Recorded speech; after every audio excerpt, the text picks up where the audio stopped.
Hello friends, villagers excellence 20 channel में आपका स्वागत है। आज हम इकोनॉमिक सर्वे 2019-20 वॉल्यूम 1 की सीरीज़ का चैप्टर नंबर 5 शुरू करेंगे। तो आइए शुरू करते हैं। चैप्टर नंबर 5 की जो थीम है वो है creating jobs and growth by specializing to export in network product.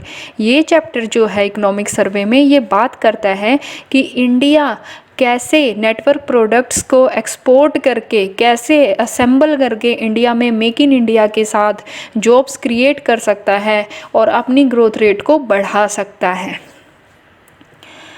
तो चैप्टर कहता है कि अगर हम इंटरनेशनल ट्रेड में प्रेजेंट सिनेरियो की अगर हम बात करते हैं तो हम देखते हैं कि इंडिया के पास अपॉर्चुनिटी है चाइना की तरह ही मार्केट को, वर्ल्ड मार्केट को कैप्चर करने की। जैसे चाइना में जो बेसिकली एक्सपोर्ट होता है वो लेबर इंटेंसिव एक्सपोर्ट है, क्योंकि यहाँ पर जो लेबर है वो सस्ती लेबर है और इसने एक्सपोर्ट करके चाइना ने अपने यहाँ जो है नंबर ऑफ जॉब्स जो है वो क्रिएट की है। तो अगर हम 2001 से 2006 की बात करते हैं तो जो चाइना ने लेबर इंटेंसिव एक्सपोर्ट करने के बाद 70 मिलियन जॉब जो है वो क्रिएट की है चाइना में, और वो भी उन वर्कर्स के साथ जिनके पास प्राइमरी एजुकेशन है। और अगर हम इंडिया के एक्सपोर्ट की बात करें 1999 से 2011 के बीच में, तो 8 लाख जॉब्स जो हैं वो इनफॉर्मल सेक्टर से फॉर्मल सेक्टर में ट्रांसफ़र हुई हैं। यानी अगर जो हमारी लेबर फोर्स है उसका 0.8%, जो कि ILO की रिपोर्ट है 2019 की। तो आज के टाइम पे हम कैसे कह रहे हैं कि इंडिया के पास एक चांस है चाइना को की जगह लेने का। तो उसके रीज़न्स हैं, पहला जो US चाइना ट्रेड वॉर है उसका, दूसरा जो है वो चाइना में क्योंकि जो पहले प्रोडक्शन या जो भी उनकी असेंबलिंग ऑफ प्रोडक्ट्स होता था जिनका एक्सपोर्ट करते थे, वहाँ पर वो एक्सपोर्ट इसलिए होता था कि वहाँ पर जो है लेबर ज़्यादा थी, इसलिए वहाँ पर कॉस्ट जो है ओवरऑल वो कम होती थी। लेकिन आज के टाइम पे क्या हो गया, लेबर शॉर्टेज होने के साथ साथ जो वहाँ के वेजेस में इंक्रीमेंट हो रहा है, तो उससे जो हमारे पास जो ओवरऑल प्रोडक्शन कॉस्ट जो है वो ज़्यादा होने लगी है, और इंडिया में इस चीज़ का हम जो है फ़ायदा उठा सकते हैं।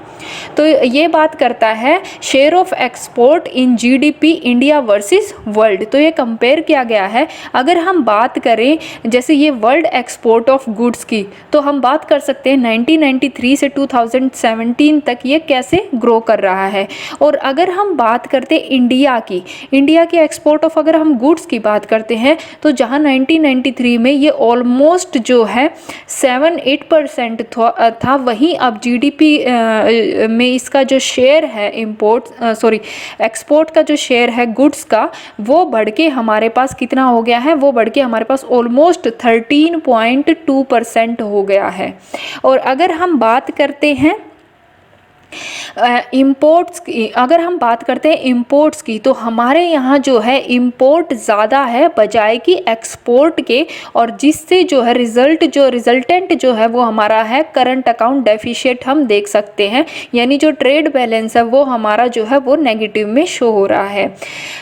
जब करंट अकाउंट डेफिशिएट क्या होता है, जितने नंबर ऑफ एक्सपोर्ट और इंपोर्ट को जब हम माइनस करते हैं, यानी number of export minus number of import, वो हमारा ट्रेड बैलेंस शो करता है। तो अगर नंबर ऑफ एक्सपोर्ट के बजाय नंबर ऑफ इंपोर्ट हमारा ज़्यादा होता है, तब वो जो होता है ट्रेड डेफिशिएट वाली सिचुएशन आ जाती है। करंट अकाउंट में यानी जितने हम गुड्स को एक्सपोर्ट और इंपोर्ट को जब हम कंपेयर करते हैं, तो वो हमारी जो है करंट अकाउंट डेफिशिएट कहलाता है। तो कहता है कि जब 1991 में इंडिया ने रिफॉर्म्स किए थे, तो जो हमारे गुड्स का एक्सपोर्ट है वो बढ़ के 13.2% हो गया था पर एनम, और वर्ल्ड एक्सपोर्ट में हमारा शेयर पहले 1991 में जो 0.6% था, वहीं 2018 में बढ़ के 1.7% हो गया है। और अगर हम इंपोर्ट की बात करते हैं, तो इंपोर्ट की जो रेट है हमारा वो 14.9% पर एनम है 1993 से 2018 के बीच में, यानी ये एक्सपोर्ट से ज़्यादा है, यानी कि ट्रेड डेफिशिएट की सिचुएशन है। अब इन्होंने बोला है कि जो एक्सपोर्ट ऑफ सर्विसेज है वो ज़्यादा फास्टली ग्रो किया है देन इंपोर्ट से। तो यहाँ पर कुछ की क्वेश्चंस आते हैं कि इंडिया मतलब हम कैसे अपनी ग्रोथ कर सकते हैं, कैसे जीडीपी ग्रोथ कर सकते हैं, कैसे जॉब क्रिएट कर सकते हैं, कैसे हम नेटवर्क प्रोडक्ट्स को एक्सपोर्ट कर सकते हैं। तो उससे रिलेटेड कुछ की क्वेश्चंस जो हैं इस चैप्टर में वो डिस्कस किए गए हैं। पहला क्वेश्चन कहता है कि हमें अपनी एक्सपोर्ट को इंपोर्ट से ज़्यादा करना है, यानी हमें एक्सपोर्ट की ग्रोथ को बढ़ाना होगा, तो उसके लिए हम क्या पॉलिसीज़ अपना सकते हैं। दूसरा कहता है कि क्या जो हमारी पॉलिसीज़ हैं उनका टारगेट क्या होना चाहिए, क्या वो स्पेशलाइज होनी चाहिए या फिर डाइवर्सिफिकेशन उनमें होना चाहिए पॉलिसीज़ में। या फिर तीसरा ये कहता है कि जो हमारी पॉलिसी हैं वो ऐसी होनी चाहिए कि वो लोकल लिंकेज को प्रमोट करें डोमेस्टिक लेवल पे, या फिर हमें जो जीवीसी यानी कि ग्लोबल वैल्यू चेन में जो ग्लोबली डिस्पर्स्ड होता है उसमें हमको पार्टिसिपेट करना चाहिए। और फिर चौथा ये कहता है कि कौन सी ऐसी इंडस्ट्रीज़ हैं जो कि ज़्यादा पोटेंशियल वाली है कि हम उसमें ग्रोथ रेट को, एक्सपोर्ट ग्रोथ को हम बढ़ा सकते हैं। और पांचवा कहता है कि जो फ्री ट्रेड एग्रीमेंट है क्या वो वाकई इंडिया के लिए बेनिफिशियल हैं या नहीं हैं। तो इसके सॉल्यूशन में ये बताया गया है कि हमको इंडिया को फोकस करना चाहिए ग्रुप ऑफ इंडस्ट्रीज़ में जो कि स्पेशली रेफर्ड है नेटवर्क प्रोडक्ट्स को। नेटवर्क प्रोडक्ट्स मतलब ऐसे प्रोडक्ट्स जिसमें इंक्लूड होते हैं जैसे computer, electronics, electrical equipment, telecommunication equipment, road vehicles etcetera. और ये जो प्रोडक्ट होते हैं इनका जो प्रोडक्शन वाली प्रोसेस होती है ये कंट्रोल्ड होती है बाय मल्टीनेशनल एंटरप्राइजेस के द्वारा, और जो है ये जो है ग्लोबली जो है डिस्पर्स्ड होते हैं। तो सर्वे कहता है कि जब हम बात करते हैं असेंबल, ये पहले मेक इन इंडिया वाला कंसेप्ट लेके आए थे, अब सर्वे कहता है अगर हम मेक इन इंडिया के साथ साथ असेंबल इन इंडिया भी लेके आए फॉर द वर्ल्ड, तो हम अपनी एक्सपोर्ट मार्केट को जो है 2025 तक 3.5% हम बढ़ा सकते हैं, और 2030 तक वही वैल्यू जो है 6% जा सकती है। और अगर हम ऐसा कर लेते हैं तो 2025 तक हम 4 crore well paid job create कर सकते हैं, और 2030 तक जो है हम 8 करोड़ जॉब्स को क्रिएट कर सकते हैं। और इसको करने के लिए हमको क्या करना पड़ेगा, हमें नेटवर्क प्रोडक्ट्स के एक्सपोर्ट को बढ़ाना पड़ेगा, और 2025 तक इनका जो टारगेट है वो है $248 बिलियन का। और ये कहता है कि अगर हम 2025 तक $248 बिलियन का जो टारगेट है वो अचीव कर लेते हैं तो हम जो इंडिया जो 5 ट्रिलियन इकॉनमी बनना चाहता है 2025 तक, तो उसको अचीव करना हमारे लिए जो है आसान हो जाएगा। तो अब इंडिया के एक्सपोर्ट को इन्होंने कंपेयर किया है चाइना के साथ। तो ये सर्वे जो है, जो क्वेश्चंस थे पीछे, अब उनका आंसर कर रहा है। तो कैसे इन्होंने कंपेयर किया है, पहला है स्पेशलाइजेशन वर्सेस डाइवर्सिफिकेशन। तो ये कहता है कि इंडिया में जो है, जैसे हम नेक्स्ट फिगर में अगर देखें तो इंडिया में जो है ये कहता है कि जो स्पेशलाइजेशन इफेक्ट जो है इंडिया में वो कम है, और डाइवर्सिफिकेशन इफेक्ट जो है वो ज़्यादा है। इसका मतलब क्या है कि जो एक्सपोर्ट में हमारे पास जो है हम मतलब बिखराव है, यानी बहुत सारी चीज़ों का एक्सपोर्ट तो हमारे पास होता है, यानी डाइवर्सिफाई तो है हम, लेकिन हम जो है स्पेशलाइजेशन इफेक्ट नहीं है, यानी कि किसी खास फील्ड में जो है हम इफेक्ट जो है वो कम है। अगर हम इसमें कंपेयर करें 2000 से 2015 तक वर्ल्ड एक्सपोर्ट शेयर में चाइना के अगर हम शेयर की बात करें तो वो जो है 0.247 बढ़ के जो 2000 में 0.053 था उससे 247 हो गया है, और इंडिया में वही जस्ट हम देख सकते हैं कि जो वर्ल्ड एक्सपोर्ट में हमारा शेयर है वो 0.006 से सिर्फ 0.016 है, यानी कि कोई ज़्यादा इंक्रीमेंट नहीं हुआ है। ऐसा क्यों हुआ है, क्योंकि जब हम स्पेशलाइजेशन इफेक्ट की बात करते हैं तो हमारे यहाँ यानी इंडिया में जो है वो स्पेशलाइजेशन इफेक्ट जो है वो बहुत ही कम है और चाइना में ज़्यादा है, लेकिन डाइवर्सिफिकेशन इफेक्ट में दोनों ऑलमोस्ट जो है वो सेम लेवल पे हैं। तो ये कहता है कि हमारे यहाँ वर्ल्ड एक्सपोर्ट का शेयर जो है अगर हमें बढ़ाना है तो हमें सिर्फ डाइवर्सिफिकेशन पे ध्यान नहीं देना, हमें स्पेशलाइजेशन पे भी ध्यान देना है। इसलिए ये इस चैप्टर में बात करता है कि हमें जो है स्पेशल नेटवर्क प्रोडक्ट्स के एक्सपोर्ट पर ध्यान देना चाहिए।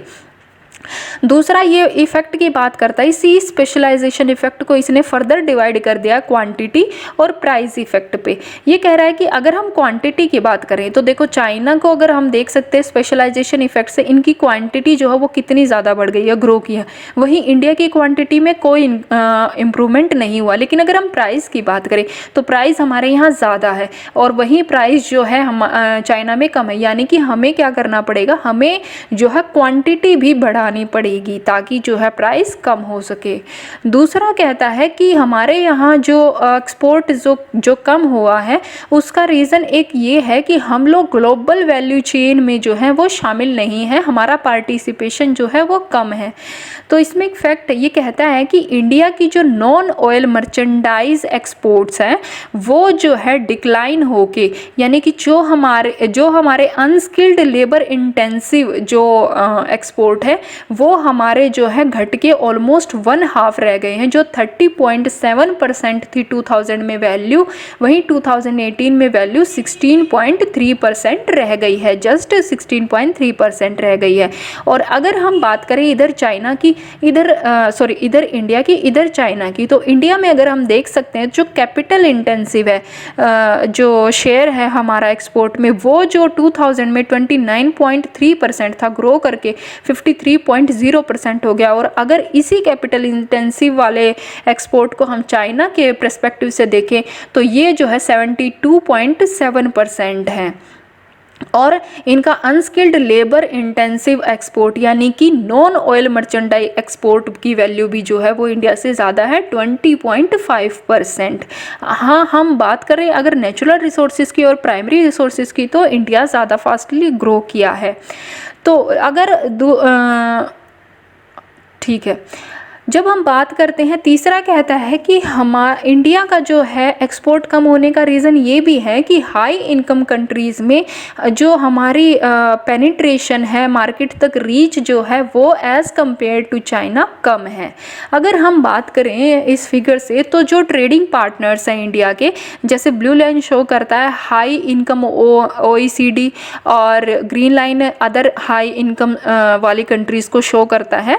तो अगर हम इसमें देखें तो जो 2000 के बाद अगर हाई इनकम लेवल OECD वाली कंट्रीज़ में हमारा जो एक्सपोर्ट है वो कम हुआ है। 2018 में हमारा एक्सपोर्ट जो है जो हाई इनकम OECD कंट्रीज़ है उनमें 40.2% हुआ है और वहीं जो चाइना का है वो है 49.7%।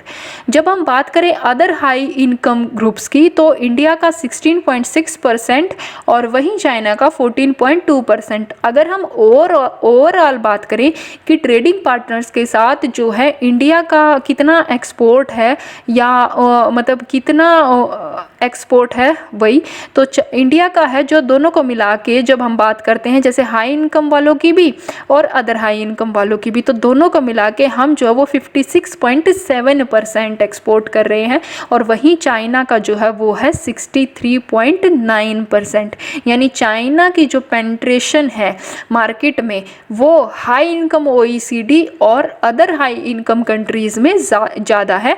जबकि अगर हम बात करें इसमें लो एंड मिडिल इनकम की तो चाइना की जो पेनिट्रेशन है मार्केट में वो कम है। यानी हम जो है इंडिया, उनकी जो मार्केट पेनिट्रेशन ज़्यादा है वो है लो एंड मिडिल इनकम ग्रुप में। और अगर हमको अपना ट्रेड डेफिशिएट को ख़त्म करना है और हमें ट्रेड सरप्लस वाली स्थिति में आना है तो उसके लिए हमको जो है अपनी पेनिट्रेशन पावर बढ़ानी होगी हाई इनकम OECD ग्रुप में और साथ ही साथ अदर हाई इनकम कंट्रीज़ में भी।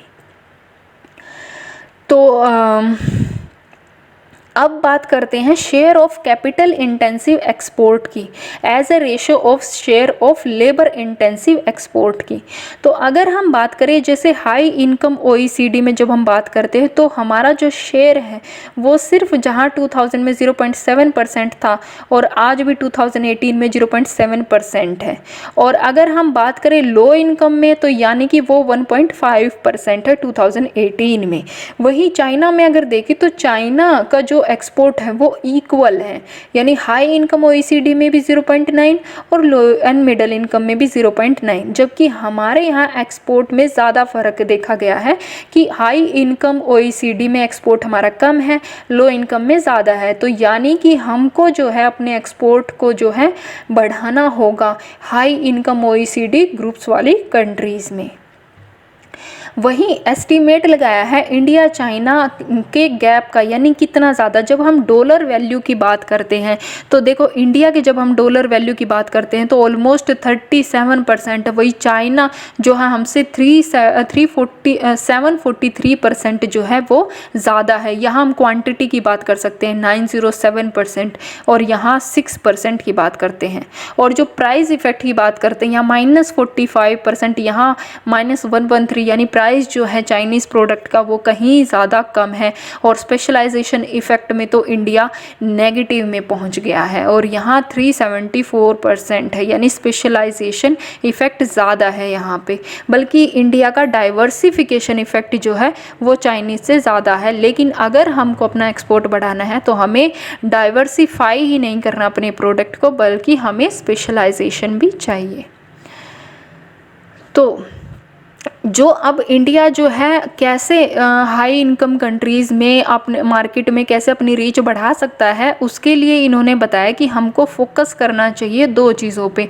पहला, हमें ट्रेडिशनल लेबर इंटेंसिव सेक्टर्स पे जैसे टेक्सटाइल पे हो गया, मैन मेड फाइबर्स हो गया, इनके एक्सपोर्ट को बढ़ाना चाहिए। और दूसरा, हमें जो ग्लोबल वैल्यू चेन है उनमें हमें पार्टिसिपेट करना चाहिए।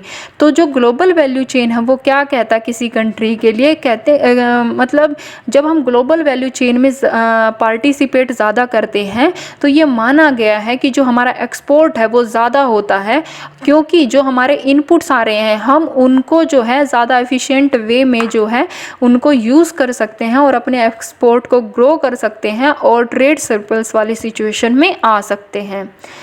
तो ये कहता है कि अगर इंडिया जो मेक इन इंडिया के साथ साथ असेंबल इन इंडिया भी करे तो उससे क्या फ़र्क पड़ेगा। तो जो हम इंपोर्ट कर रहे हैं प्रोडक्ट्स को, अगर हम असेंबल करना भी शुरू कर देते हैं तो हम उन इनपुट्स का बेहतर तरीके से यूज़ कर सकते हैं और ज़्यादा से ज़्यादा जो है हम असेंबल कर सकते हैं। जब ज़्यादा से ज़्यादा असेंबल करेंगे और वर्ल्ड में उसको एक्सपोर्ट करेंगे तो जो हमारी जो फॉरेन वैल्यू एडिशन है वो ज़्यादा हो जाएगा, जिससे हमारा ग्रोस एक्सपोर्ट की जो वैल्यू है, डॉलर की वैल्यू है वो ज़्यादा होगी। और जब हमारा एक्सपोर्ट ज़्यादा होगा तो जो डोमेस्टिक वैल्यू एडिशन है वो भी बढ़ेगा और इससे क्या होगा, नंबर ऑफ़ जॉब्स भी इंक्रीज़ होंगी। जब अगर हम देखें कि जो ग्लोबल वैल्यू चेन का कैसे अगर हम मैन्युफैक्चरिंग सेक्टर की बात करते हैं तो उसका कैसे इफ़ेक्ट पड़ता है नंबर ऑफ़ जॉब्स पे, ये कहता है कि जैसे ही हम असेंबल करना शुरू करेंगे और एक्सपोर्ट करेंगे तो जो फॉरेन वैल्यू एडिड है अगर वो 10% पहुंच जाता है तो जो हमारा ग्रोस एक्सपोर्ट की वैल्यू, जो डॉलर की वैल्यू है वो 17.9% हो जाएगी। और अगर 17.9% इन्होंने बोला है कि अगर ये डॉलर की वैल्यू एक्सपोर्ट की परसेंटेज पहुंच जाता है डॉलर की वैल्यू का, तो जो डोमेस्टिक वैल्यू एडिशन है वो 7.7% होगा और इससे 13.2% जो है नंबर ऑफ जॉब्स जो है वो इंक्रीज़ होंगी। अब ये कोई अगला क्वेश्चन था कि which industry should India specialize in for job creation, यानी कि हमें कौन सी इंडस्ट्री में स्पेशलाइजेशन करना चाहिए। तो कहते हैं कि दो टाइप की इंडस्ट्रीज़ जो है में ज़्यादा पोटेंशियल है। पहला, ऐसी इंडस्ट्री जो traditional unskilled labour intensive industries थी। जैसे अगर हम बात करें जो एंशिएंट इंडिया में था, वहाँ पर क्या होता था, जो जैसे टेक्सटाइल का मतलब क्लोथ्स वगैरह का जो एक्सपोर्ट हम करते थे, जिसकी वर्ल्ड में डिमांड ज़्यादा थी, जो कि ट्रेडिशनल क्लोथ्स होते थे। तो हमको क्या करना है, हमको ऐसे ही traditional unskilled labour intensive industries पे फोकस करना है। इन जो इंडस्ट्री की जो ग्लोबल वैल्यू चेन होती है वो कंट्रोल्ड होती है बायर ड्राइवन, यानी कि खरीदने वाले के ऊपर डिपेंड करता है कि हमारी चॉइस कैसी है, हमें कैसा डिज़ाइन चाहिए है, किस ब्रांड का हम खरीदना चाहते हैं। तो जो ये कंपनियां इसमें बेस्ड होती है बेसिकली वो डेवलप्ड कंट्रीज़ में बेस्ड होती हैं और इनकी जो एक्टिविटीज़ होती है वो बायर ड्राइवन होती है, जैसे ये फोकस करते हैं मेनली डिज़ाइन पे, ब्रांड पे, मार्केट, फिजिकल प्रोडक्शन पे, और ये कॉन्ट्रैक्ट करते हैं छोटी छोटी मतलब ये सब कॉन्ट्रैक्ट करते हैं छोटी छोटी इंडस्ट्रीज़ के साथ जो कि डेवलपिंग कंट्रीज़ में होती हैं।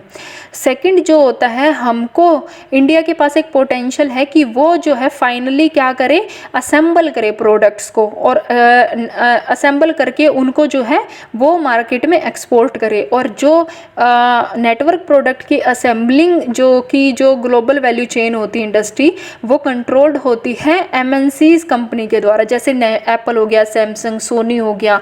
और ये प्रोड्यूसर ड्राइवर नेटवर्क्स है, यानी क्या होता है कि एप्पल कंपनी है, लेकिन उसमें ऐसा नहीं है कि एप्पल में यूज़ होने वाले सारे इंस्ट्रूमेंट किसी खास कंपनी में बन जाते, नहीं, बल्कि अलग अलग जगह, यानी उसका सॉफ्टवेयर अलग होता है, कोई पार्ट कहीं होता है, कोई कहीं होता है, और उसकी असेंबलिंग कहीं और होती है।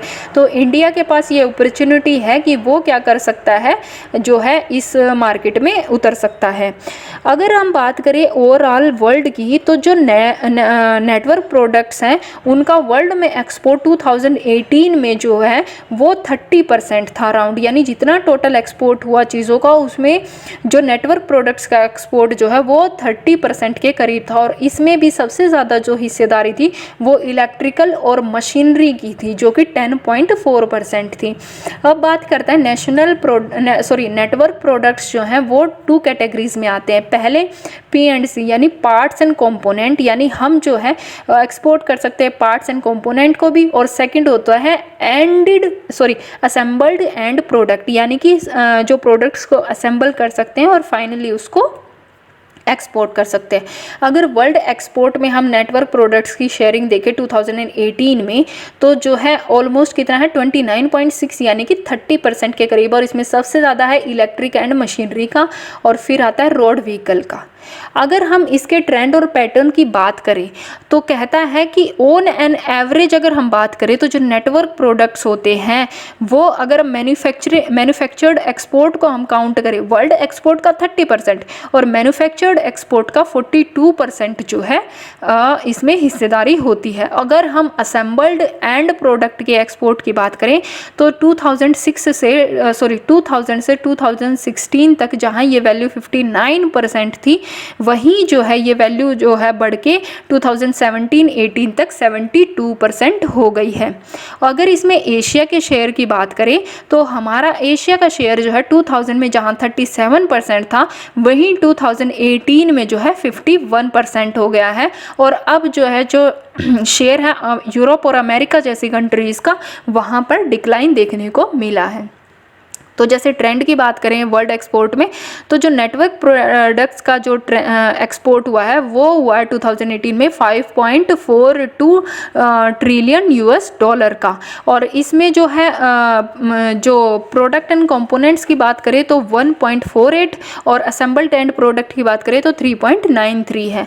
अगर इसका ज्योग्राफिकल डिस्ट्रीब्यूशन देखें तो जहां 2000 में जो अमेरिका और यूरोप वाली कंट्रीज़ का जो एक्सपोर्ट में पार्टिसिपेशन था वो ज़्यादा था, वहीं एशिया का जो है वो कम था। लेकिन जब हम बात करें 2018 तक, जैसे जैसे हम देख सकते हैं कि जो एशिया है उसकी हिस्सेदारी लगातार बढ़ रही है, वहीं अमेरिकन और यूरोप कंट्री की हिस्सेदारी जो है वो लगातार कम हो रही है। और अगर हम बात करें एशिया की, तो सबसे ज़्यादा जो एशिया में ईस्टर्न जो कंट्रीज़ हैं जैसे चाइना हो गया, जापान हो गया, तो वहाँ पर उनकी जो हिस्सेदारी है वो ज़्यादा है रेस्ट ऑफ एशिया से। अगर हम इसमें बात करें एक्सपोर्ट जो होता है नेटवर्क प्रोडक्ट का, एशिया कंट्री में भी 2 तरीके से इसको इन्होंने बताया है, एक अर्ली एंट्रेंट्स और एक लेट एंट्रेंट्स, यानी जो पहले आए और जो बाद में आए। जो अर्ली एंट्रेंट्स हैं, यानी सबसे पहली जो नेटवर्क प्रोडक्ट्स में एक्सपोर्ट करने वाली जो कंट्रीज़ थी वो थी जापान, फिर उसके बाद कोरिया। आप देख सकते हैं जापान का, कोरिया का शेयर, सिंगापुर का शेयर 2018 में एक्सपोर्ट में कितना ज़्यादा है। वही अगर हम इंडिया की बात करते हैं तो हमारा जो शेयर है वो कम है। तो अगर इंडिया के एक्सपोर्ट की हम बात करें तो 2000 में जहां $2 बिलियन का एक्सपोर्ट हमने किया था, वहीं 2018 में ये बढ़ के $32 बिलियन हो गया है। लेकिन अभी भी as compare to Japan, Korea, दूसरी कंट्री से हमारा जो एक्सपोर्ट है वो जो है कम है। अगर हम इसमें बात करें, अब हम देख सकते हैं मर्चेंटाइज एक्सपोर्ट यानी गुड्स के एक्सपोर्ट की हम देख सकते हैं, तो इंडिया जहां 2000 में 5% था, वहीं अब 2018 में 10% हुआ है। और अगर हम इसको चाइना से, वियतनाम से, जापान से, कोरिया से कंपेयर करते हैं तो ये जो है बहुत ही कम है। बल्कि हम कह सकते हैं कि एशियन कंट्री में इंडिया और इंडोनेशिया ही ऐसी कंट्रीज़ हैं जहाँ पर इंपोर्ट ज़्यादा है और एक्सपोर्ट कम है, यानी कि हम ट्रेड डेफिशिएट की सिचुएशन में है नेटवर्क प्रोडक्ट्स में। जबकि हम देख सकते हैं चाइना की का जो एक्सपोर्ट है वो इंपोर्ट से कहीं ज़्यादा, यानी ट्रेड सरप्लस की सिचुएशन में। ऐसा ही जापान का है, कोरिया का है, लेकिन इंडिया का जो है इंपोर्ट ज़्यादा है, एक्सपोर्ट कम है। अगर इसमें भी बात करें जो नेटवर्क प्रोडक्ट की सब कैटेगरीज़ की, तो जब हम बात करते हैं चाइना की, तो हम देख सकते हैं सबसे ज़्यादा जो एक्सपोर्ट हुआ है वो हुआ है इलेक्ट्रिक मशीनरी का, या फिर टेलीकम्युनिकेशन का, ऑफलाइन मशीन्स का देख सकते हैं। वियतनाम में देख सकते हैं हम offline machinery, automatic data processing machines का, टेलीकम्युनिकेशन मशीन्स का, इलेक्ट्रिक मशीन्स का। वहीं इंडिया में देखें तो सबसे ज़्यादा जो एक्सपोर्ट हुआ वो रोड व्हीकल्स का हुआ है। बल्कि हम कह सकते हैं कि जो टेलीकम्युनिकेशन इक्विपमेंट हैं या जो other machines, automatic data processing equipments हैं, वहाँ पर अगर हम ग्रोथ देखें तो इंडिया की ग्रोथ जो है as compare to China and Vietnam बहुत ही ज़्यादा कम है। यानी कि अगर हमको अपना एक्सपोर्ट बढ़ाना है तो हमें इन एरियाज़ में फोकस करना होगा। अब नेटवर्क प्रोडक्ट्स की जो एक्सपोर्ट में अगर हम एंट्री की बात करते, पैटर्न ऑफ एंट्री कैसा था, तो पहली कंट्री जो थी जो एक्सपोर्ट मार्केट में आई थी, जब हम बात करते एशिया की, तो वो थी जापान। और उसके बाद नंबर ऑफ कंट्रीज़ आती रही ईस्ट और साउथ ईस्ट एशिया कंट्रीज से। तो जब हम बात करें जापान की, चाइना जैसी कंट्रीज़ की, जिनको ज़्यादा टाइम हो गया है मार्केट में उतरे हुए, तो यहाँ पर जो है इन्होंने असेंबल्ड एंड प्रोडक्ट की जो है इनका ओवरऑल शेयर जो है वो पार्ट्स एंड कंपोनेंट से ज़्यादा है। और इंडिया की अगर हम बात करें तो हमारा जो शेयर है वो जो है असेंबल्ड एंड प्रोडक्ट्स में जो है वो डिक्लाइन होता जा रहा है। तो यहाँ हम देख सकते हैं जो ब्लू लाइन है वो शो करती है असेंबल्ड एंड प्रोडक्ट को, और जो रेड लाइन है वो शो करती है पार्ट्स एंड कंपोनेंट को। यानी पार्ट्स एंड कंपोनेंट में हमारा शेयर जो है वो बढ़ता जा रहा है, और वहीं पर जो है अगर हम बात करते हैं असेंबल्ड एंड प्रोडक्ट्स की, तो उसका शेयर कम होता जा रहा है। अब potential gains in employment and GDP, यानी कि अगर हमने ऐसी पॉलिसीज़ बनाई कि हमने नेटवर्क प्रोडक्ट्स को एक्सपोर्ट करने पे फोकस किया, तो ये जो है हमारे इंडिया के जो जीडीपी है उसको कैसे बढ़ा सकता है, नंबर ऑफ़ जॉब्स को कैसे बढ़ा सकता है। तो अगर यहाँ हम देखें तो चाइना ने अपना जो शेयर है वर्ल्ड एक्सपोर्ट में नेटवर्क प्रोडक्ट्स में, वो जहाँ 1987 में उनका शेयर 0.7% था, वहीं 1998 में 6.1% हो गया है। और अगर हम वर्ल्ड की बात करें तो जो करंट में जो इनका पोजीशन 5.6 ट्रिलियन डॉलर की थी 2018 में, वही 2020 में 5.94 ट्रिलियन डॉलर की वैल्यू हो जाएगी एक्सपोर्ट्स की, और 2015 तक वही 6.9% और 2030 तक 6.9 ट्रिलियन डॉलर की, और 2030 तक जो टारगेट है वो 8.06 ट्रिलियन डॉलर का है। वहीं अगर इंडिया के एक्सपोर्ट की हम बात करते हैं तो जहां अभी 2018 में हमारा शेयर 32.3 बिलियन डॉलर का है, वहीं 2020 में हमारा टारगेट 69.4 बिलियन डॉलर का, 2025 में 248.2 बिलियन डॉलर का, और 2030 में 49.7 बिलियन डॉलर का है। और अगर हम ऐसा करते हैं तो 2018 में जहां हमारा वर्ल्ड एक्सपोर्ट में शेयर 0.6% है, वहीं 2020 में बढ़ के 1.2%, और 2025 में बढ़ के 3.6%, और 2030 में बढ़ के 6.1% हो जाएगा। अगर हम बात करते हैं, अगर ये हमारा शेयर बढ़ जाता है तो ओवरऑल हम देख सकते हैं कि इससे जो नंबर ऑफ़ जॉब्स हैं हमारे यहाँ, वो नंबर ऑफ़ जॉब्स भी जो हैं कितनी ज़्यादा हो जाएंगी। और नंबर ऑफ़ जॉब्स देख सकते हैं 2020 में वो 30.1 मिलियन हो जाएंगी, वहीं 2030 में 173.5 मिलियन डॉलर हो जाएंगी। और इसका वैल्यू एडिशन अगर हम देखें तो वो जो है हमारा जीडीपी में वैल्यू एडिशन 1134.3% $3 बिलियन हो जाएगा। अब क्वेश्चन आता है कि are free trades agreements beneficial to India और नॉट। तो सबसे पहले कहते हैं कि जब हम फ्री ट्रेड की बात करते हैं, यानी कि वहाँ पर जो है हम इंपोर्ट्स पे जो है एक्सपोर्ट पे कोई लिमिट नहीं होती है, तो कोई टैक्स वगैरह पे वहाँ छूट मिलती है, तो हम क्या कर सकते हैं, जो हमारे रिसोर्सेज हैं उनको एफिशिएंट वे में हम यूज़ कर सकते हैं और अपने एक्सपोर्ट को बढ़ा सकते हैं। तो अगर हम इंडिया के ट्रेड एग्रीमेंट्स की बात करें तो ये कुछ एग्जांपल्स हैं। जैसे बिम्स्टेक का जो एग्रीमेंट हुआ था 1997 में हुआ था, और उस टाइम पे बांग्लादेश, इंडिया, म्यांमार, श्रीलंका और थाईलैंड वाली कंट्रीज़ थी, जबकि भूटान और नेपाल जो है 2004 में आया था। तो अगर हम इससे देखें तो हमें पता चलता है कि इंडिया ने जो फ्री एग्रीमेंट्स किए हैं वो रीजनल ऑर्गेनाइजेशन के साथ ही नहीं, बल्कि हमने बायलैटरल जो है फ्री एग्रीमेंट्स भी किए हैं। तो अगर हम इन एग्रीमेंट्स का देखें तो इंडिया के टोटल इंपोर्ट एक्सपोर्ट पे क्या फ़र्क पड़ता है। अगर हम मैन्युफैक्चर्ड एक्सपोर्ट की बात करें तो हम देख सकते हैं कि ये टोटल 14 एग्रीमेंट है, और इनमें से सिर्फ अगर हम बात करें श्रीलंका की और इधर थाईलैंड की, बिम्स्टेक की, साफ्टा की, यानी 4 ऐसे जो एग्रीमेंट्स हैं जिनका ओवरऑल एक्सपोर्ट इंपोर्ट पे कोई फ़र्क नहीं पड़ा। बाकी 8 में हमें जो है गेन ही हुआ है। और अगर हम कोरिया और इधर मलेशिया की बात करते हैं तो ये हमारा जो है नेगेटिव में जा रहा है। और अगर हम टोटल मर्चेंडाइज एक्सपोर्ट की, टोटल गुड्स के एक्सपोर्ट की, ओवरऑल एक्सपोर्ट की बात करते हैं तो जो है मेजॉरिटी में जो है अगर हम देख सकते हैं, जैसे कोरिया, श्रीलंका हो गया, ये बिम्स्टेक हो गया, साफ्टा हो गया, इनके साथ कोई फ़र्क नहीं पड़ा है, बल्कि वहीं जापान का हम देख सकते हैं कि हम जो है एक्सपोर्ट में नेगेटिव पहुंच गए हैं।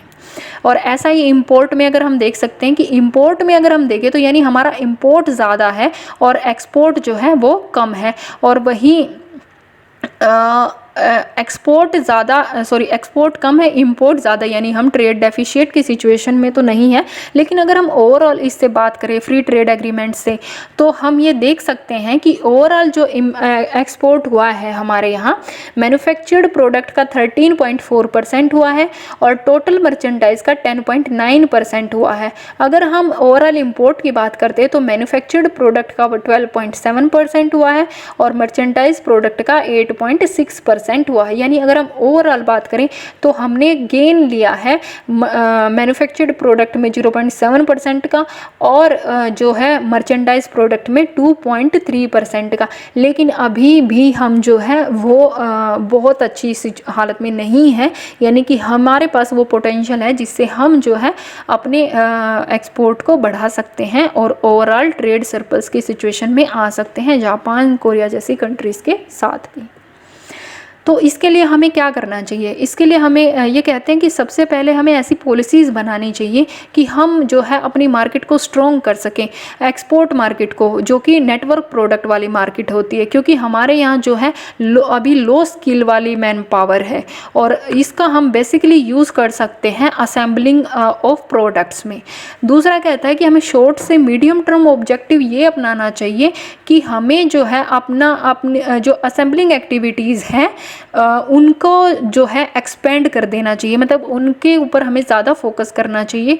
और जो लॉन्ग टर्म ऑब्जेक्टिव है उसमें हमें क्या करना चाहिए, जो पार्ट्स एंड कंपोनेंट जो अभी हम बाहर से इंपोर्ट करते हैं उनका हमें जो है डोमेस्टिक उनका प्रोडक्शन बढ़ाना चाहिए और हमें ग्लोबल वैल्यू चेन में जो है वो हमें ज़्यादा पार्टिसिपेट वहाँ पे करना चाहिए। और इससे क्या होगा, इससे हमारा सिर्फ जो है जीडीपी ही नहीं बढ़ेगी बल्कि हमारी जो है वेल्थ क्रिएट होगी, जिसकी हम through out the economic survey बात करते हैं, और जो है हमारी जॉब भी बढ़ेंगी। दूसरा ये कहता है कि हमें ऐसी अगर जो हमें नेटवर्क प्रोडक्ट्स को असेंबल करना है और हम चाहते हैं कि हमारे यहाँ बड़ी बड़ी कंपनियाँ इसमें जो है वो इन्वेस्ट करें, तो उसके लिए हमें क्या करना होगा, उसके लिए हमें ऐसी पॉलिसीज़ अपनानी पड़ेंगी, अट्रैक्टिव टैरिफ उनको देने पड़ेंगे, ऑलमोस्ट जीरो या नेग्लिजिबल हम बोल सकते हैं, ताकि इंडिया एक अट्रैक्शन लोकेशन बन सके एमएनसीज़ के लिए। दूसरा हमें क्या करना है, एफडीआई पॉलिसी को भी ढील देनी होगी, एमएनसीज़ को जो है इस सेक्टर में उनको इन्वेस्ट करने के लिए जो है हमको बेहतर पॉलिसी अपनानी चाहिए। तीसरा हमें क्या करना पड़ता है कि जब हम असेंबल की और एक्सपोर्ट की बात करते हैं तो वहाँ पर सर्विस कॉस्ट मेन हो जाती है, जो कॉस्ट जो है इनपुट्स को ट्रांसफॉर्म करने में लगती है, कम्युनिकेट करने में लगती है, कोऑर्डिनेट करने में लगती है। तो यहाँ पर हमें क्या है, ओवरऑल ऐसी पॉलिसीज़ पे फोकस करना चाहिए, इंफ्रास्ट्रक्चर को ग्रो करना चाहिए, ताकि जो हमारी सर्विस कॉस्ट है वो कम हो सके। तो आज के लेक्चर में सिर्फ इतना ही। अगर आपको ये लेक्चर पसंद आया है तो please do like, share and subscribe my channel. और नेक्स्ट वीडियो में हम मिलेंगे चैप्टर नंबर 6 में। Till then, thank you.